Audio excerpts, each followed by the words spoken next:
नमस्कार, मैं राहुल कठेरिया। हरियाणा में कांग्रेस पार्टी ने एक कड़ा एक्शन लिया और कड़ा एक्शन ये लिया कि में कांग्रेस पार्टी ने अपने 5 विधायकों को निलंबित कर दिया है, यानी कि पार्टी से निकाल दिया है। तो ये निलंबित क्यों किया? इसके पीछे जो कारण है वो ये है कि हरियाणा में अभी हाल ही में कुछ दिन पहले जो राज्यसभा का चुनाव हुआ था, उस राज्यसभा के चुनाव में इन 5 विधायकों पर यह आरोप है कि इन्होंने क्रॉस वोटिंग की थी भाजपा समर्थित राज्यसभा के उम्मीदवार के पक्ष में। इसलिए कांग्रेस पार्टी ने इनके खिलाफ सख्त एक्शन लिया और इनको पार्टी से निलंबित कर दिया। इस कार्यवाही से कांग्रेस पार्टी में हड़कंप है, विशेषकर उन लोगों में जो पार्टी में तो रहते हैं, लेकिन वो एक तरीके से वो कहते नहीं कि स्लीपर सेल्स, कुछ लोग बोलते हैं, राजनीतिक विश्लेषक बोलते हैं कि बीजेपी के स्लीपर सेल्स कांग्रेस में मौजूद हैं या दूसरी पार्टियों के एजेंट कांग्रेस में मौजूद हैं। ऐसे लोगों में बड़ी खलबली है और इस एक कार्रवाई से, हालांकि राज्यसभा के चुनाव के दौरान उड़ीसा में भी ऐसा हुआ था, उड़ीसा में भी क्रॉस वोटिंग हुई थी, तो उड़ीसा में भी कांग्रेस पार्टी ने सख्त एक्शन लेते हुए और जो पार्टी के जो विधायक थे उनको निलंबित कर दिया था, निकाल दिया था पार्टी से बाहर।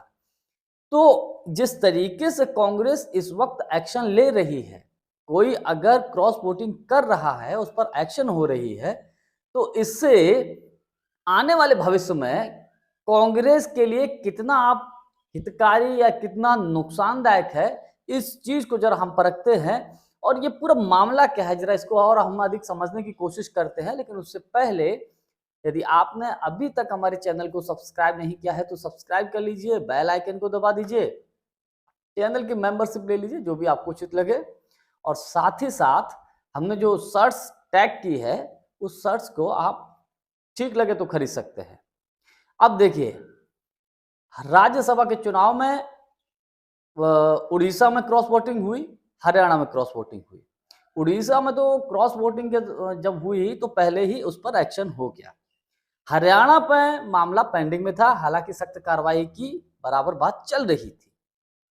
जिन 5 विधायकों ने क्रॉस वोटिंग की, जैसा कि उनके ऊपर आरोप है, उनको पहले नोटिस दिया गया। नोटिस देने के बाद कुछ विधायकों ने, शायद 3 विधायकों ने या 2 विधायकों ने नोटिस का जवाब भी दिया और ये भी कुछ कह रहे थे कि साहब हमने ऐसा नहीं किया। लेकिन बाद में अब कांग्रेस पार्टी ने सख्त एक्शन लेते हुए 5 विधायकों को निलंबित कर दिया है। अब देखिए, हरियाणा के राज्यसभा के चुनाव में पूरा मामला क्या था, जरा उसको समझते हैं। मामला यह है, देखिए हम सब जानते हैं कि हरियाणा में कांग्रेस पार्टी 2 गुटों में बटी हुई है। एक तरफ हुड्डा गुट है और एक तरफ सैलजा गुट है। अक्सर कर चाहे विधानसभा का चुनाव हो, चाहे राज्यसभा का चुनाव हो, चाहे लोकसभा का चुनाव हो, कुछ भी हो, हमेशा कोशिश ये रहती है कि हुड्डा गुट और सैलजा गुट कि साहब हमें, हमारे लोगों को अधिक से अधिक टिकट मिले, या सैलजा जी के गुट को लगता है कि साहब हमारे अधिक से अधिक लोगों को टिकट मिले, या हुड्डा जी के गुट को, हुड्डा जी को लगता है कि हमारे से अधिक से अधिक लोगों को टिकट मिले। इस बार कांग्रेस ने एक नया रास्ता अपनाया। इस बार कांग्रेस पार्टी ने क्या किया, ना हुड्डा गुट से किसी को लिया, ना सैलजा गुट से किसी को लिया।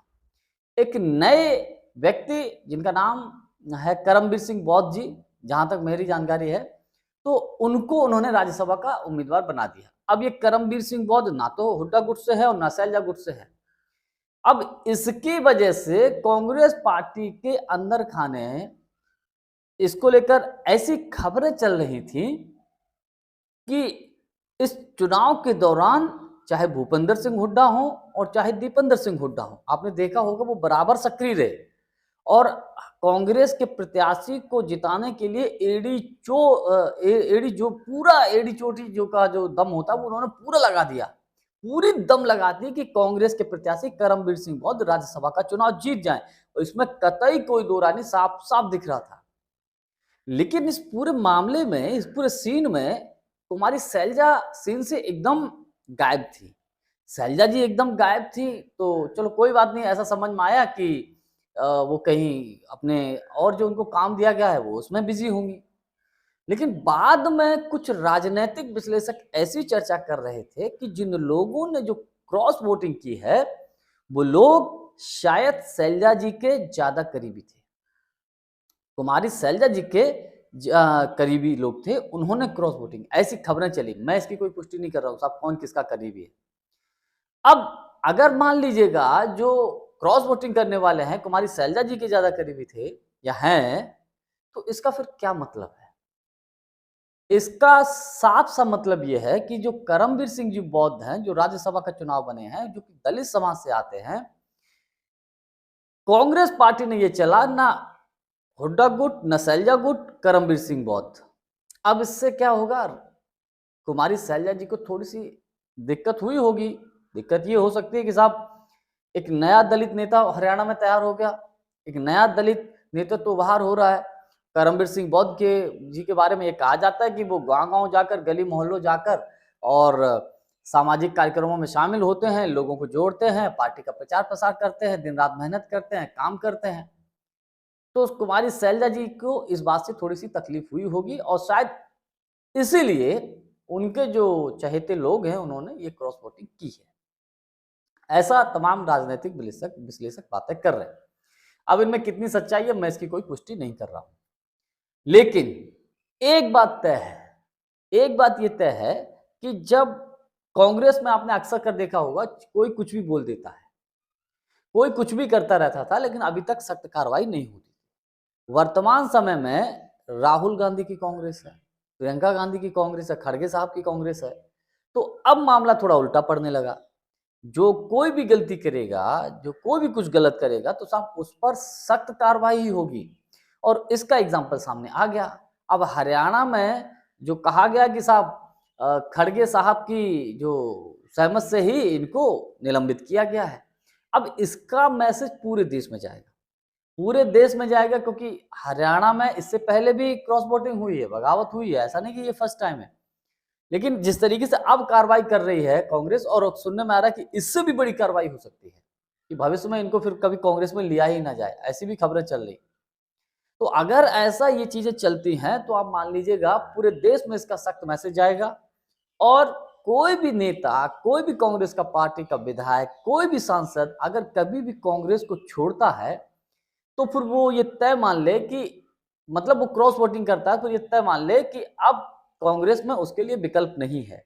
कांग्रेस में अभी तक आज तक भी क्या हुआ है या होता है, लोग कांग्रेस के खिलाफ भी काम करते रहते हैं और कांग्रेस में भी कुछ उनके चाहने वाले, कुछ उनके शुभचिंतक, कुछ उनके संरक्षक ऐसे होते हैं, उनके ऊपर हाथ रखे रहते हैं, उनके खिलाफ कोई कड़ी कार्रवाई नहीं होती है।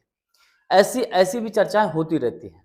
तो अब जब ऐसी कार्रवाई होगी तो सबको कहते हैं ना कि सबके कान खड़े हो गए साहब, तो सबके अंदर एक डर होगा। अनुशासनहीनता के आरोप में कोई भी गलत करेगा तो उसको पार्टी से सस्पेंड किया जा सकता है, निलंबित किया जा सकता है, हमेशा के लिए पार्टी से टाटा बाय बाय किया जा सकता है। इससे क्या है, पूरे देश में कांग्रेस पार्टी के नेताओं में सख्त मैसेज जाएगा। अच्छा, इससे एक मैसेज और आया राज्यसभा के चुनाव से कि इस बार कांग्रेस पार्टी ने एक ये डिसीजन लिया कि साहब जो जमीन पर काम करते हैं, जो लोगों में जाकर मिलते जुलते हैं, लोगों से घुलते मिलते हैं, उनको मौका दिया है। इसके अलावा आपने देखा होगा कि इस पिछले राज्यसभा के चुनाव में हिमाचल प्रदेश से एक जिला अध्यक्ष को राज्यसभा का उम्मीदवार बना दिया। तो ये जो चीजें हैं अब कांग्रेस बदली बदली सी नजर आ रही है और कहने का मतलब ये पूरे सार का निचोड़ ये है कि सीधी सी बात है, अगर कोई व्यक्ति कांग्रेस में रह के कांग्रेस के खिलाफ काम करेगा तो उसके ऊपर अनुशासनहीनता का चाबुक चलेगा। वो ये ना सोचे कि उसको कोई बचा लेगा। ये कांग्रेस अब ये साफ साफ मैसेज दे दिया है और इसका असर जो हरियाणा में हुआ है, हरियाणा में जो कांग्रेस पार्टी ने डिसीजन लिया है, इसका असर मुझे ऐसा लगता है कि पूरे देश में देखने को मिलेगा। जो भी पार्टी के खिलाफ काम करेगा तो वो बिल्कुल साफ सुथरा मैसेज है, आप पार्टी से बाहर जाइए, चाहे कुछ भी करिए, अब पार्टी में आपका कोई काम नहीं है। जानकारी हमारी आपको कैसी लगी कमेंट्स करके हमको जरूर बताइएगा। बहुत बहुत धन्यवाद। नमस्कार।